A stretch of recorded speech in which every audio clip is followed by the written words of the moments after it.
Don't give me shit then, pare. Pag lugar mo, ilang beses ka nakiusap sa akin eh. Huwag mo ako sigawan. Ilang beses ka rin nakiusap pa. Hanggang doon na. Nag-abroad ka pa eh. Ano gusto mo? Ano gusto mo? Mr. President, I move that we consider Senate Concurrent Resolution number 23 and recognize Senator Alan Cayatano. Any objection? There being none, consideration of Senate Concurrent Resolution number 23 is in order. The Honorable Senator Alan Cayatano is recognized for his manifestation and brief remarks on the same. You may proceed, sir.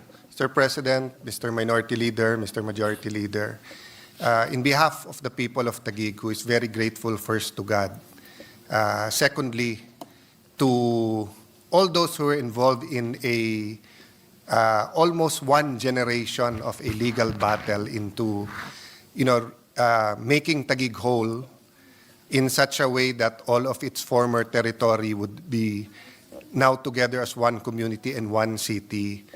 And in thanking my colleagues who are still here, it's almost 9 p.m., and giving me the chance to sponsor and give brief remarks about this concurrent resolution.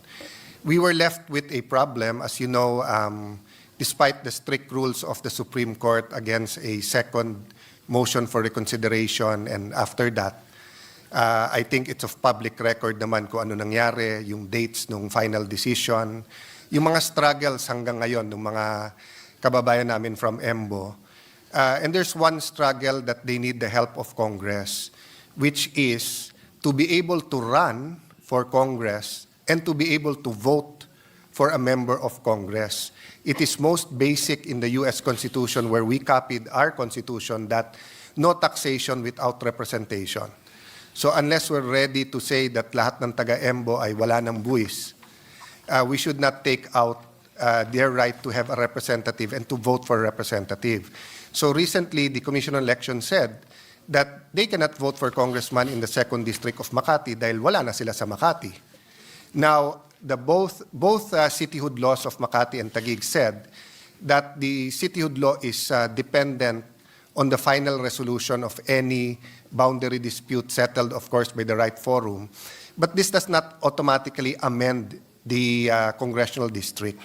So this concurrent resolution is meant to guide the COMELEC, meant to give them an option, meant to express the sentiments of the sovereign people through the House and the Senate. The House specifically, the local constituency, the Senate, the national constituency, but both houses equal, to tell the COMELEC that there are now two evils possible. One evil is that they'll not be able to run nor vote. The other one is that the COMELEC has no basis of where they can vote and where the barangays, which district. So this concurrent resolution is an attempt. It's not a perfect attempt, but it's an attempt until the legislature in the future can pass a new law regarding the districts. So we seek with this concurrent resolution to make our will known to the Commission on Election. Thank you for this. Thank you for this opportunity, Mr. President.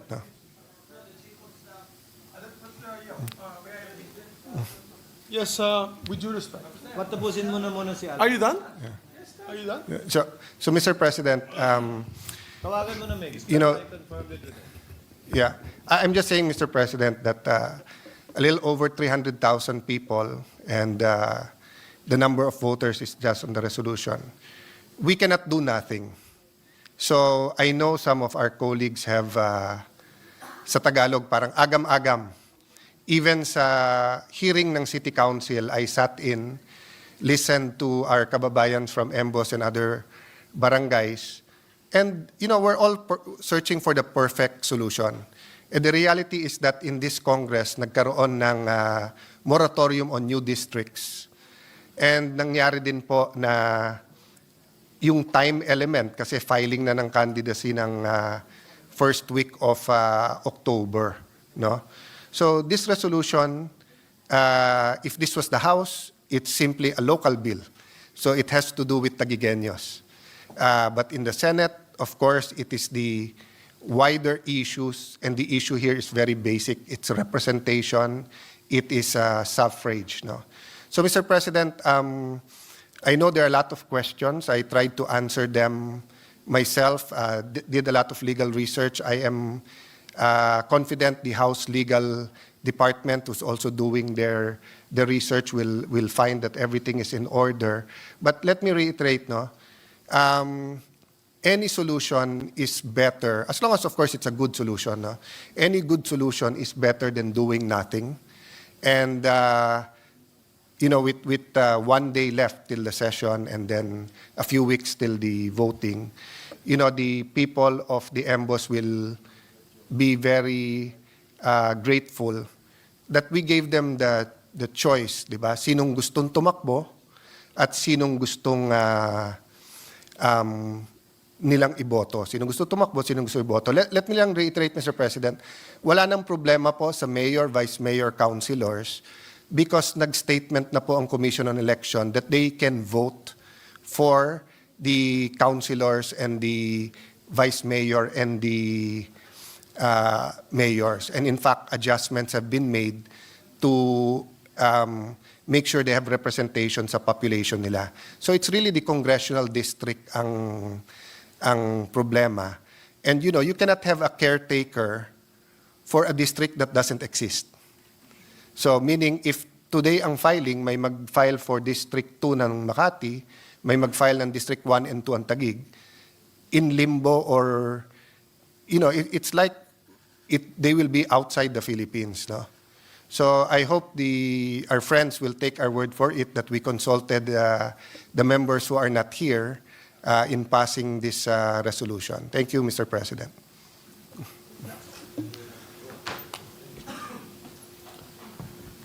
Thank you, Your Honor. Mr. President, if I may. What is the pleasure of Senator Zubiri? Yeah, just two issues. One is this was not in the daily agenda, this concurrent resolution number 23. But I know, of course, our good colleague would like to have his area not be disenfranchised in voting. So sometimes we take it up important matters such as this to be able to answer the times. And this particular issue is on the disenfranchisement of these 10 EMBO barangays. However, Your Honor, I'm trying to get in touch with our colleague who is from Makati, and I do not know, does this have any implication to Senator Binay's I can state for the record, Mr. President, it has nothing to do with Makati anymore because all of these barangays are now under Taguig, being administered by Taguig, and the problem is they'll not be able to vote for any... May I ask for just a 1 minute suspension? Yeah. No, I just wanted to find out because initially I thought it was a creation of a new district, like an EMBO district, which is clearly we can't do. It has to be a creation by law. So these are the things that I wanted to learn more about before the actual filing. So at least now I was able to consult with the good gentleman from Taguig, and it's a clarification that we're not creating a new district. It's just trying to asking the COMELEC to try to absorb the other, these 10 areas in the other 2 districts. Is that correct, Your Honor? So, Is that correct, Senator Cayatano? Yes, it's correct, Mr. President and former Senate President, na as I said, no, we're trying to make the best of a very bad situation. In one sense, they're not part of the 2nd District of Makati, but they're also not part of any other district, and there's no time, and we're not sure if a 3rd district. So what we're saying lang is ipasok sila proportionally and contiguously to the existing District 1 and 2 of Taguig. And since the House have a present representative of District 1 and 2, then if they pass it, then now you will have the City Council, the House, and the Senate just giving the COMELEC a sense na dapat pabotohin sila. Yeah. With that explanation, Your Honor, Mr. President, and knowing fully well that this is a resolution, it's like a sense, ika nga, ng Senado, a sense of Congress, because it's a concurrent resolution. Then I actually did not interpose any objections, Mr. President. I just wanted to, for the good gentleman to clarify with me what this concurrent resolution is all about. That's all, Mr. President. Yeah. Sir And President, I interpose no objection. Sir President, just for the record, sa elevator lang nagyayabang ako sa staff ko. Sabi ko, sa lahat ng Cayatano, ako pinakamalamig ulo. Kasi mainit na ulo ng ate ko kanina. And yung dalawa kong kapatid, madali ding uminit ulo. And then uminit ulo ko ngayon. So I apologize to everyone, including Senate President Zubiri. Technically, may excuse ako kasi I'm on steroids dahil hinihika ako ngayon. But it's still no excuse. So pasensya na kayo. Me kung also, I apologize for my nagkaano behavior, tayo. Mr. President. I mean, we've known each other since 1998. We And have together known with each the other good Senate since President. 1998. Yeah, so And while we're in the spirit of asking for apologies, Chair would also like to apologize for the lateness of the hour. Yeah.